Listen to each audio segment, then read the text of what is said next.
Il presidente della Repubblica Cinese Hu Jintao arriva a Venezia e scompare il manifesto del padiglione di Taiwan della Biennale. La visita del leader orientale, che questa mattina ha incontrato il presidente della regione Giancarlo Galan all'Hotel Danieli, si è conclusa tra le polemiche.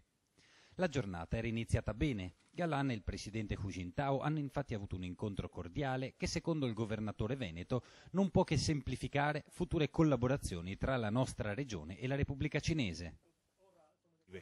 Quando c'è un rapporto a questo livello, questo lascia sottendere che da domani i rapporti saranno più facili e da domani io avrò dei punti di riferimento importanti, importantissimi, al massimo livello a cui poter indirizzare le nuove iniziative che si svolgeranno.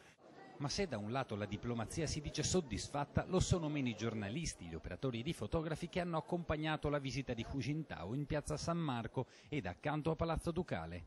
Il severissimo servizio d'ordine dagli occhi a mandorla non le ha mandate a dire ed in più occasioni i giornalisti sono stati spintonati in modo molto energico. Ne è nato un parapiglia e non è stato l'unico fuori programma.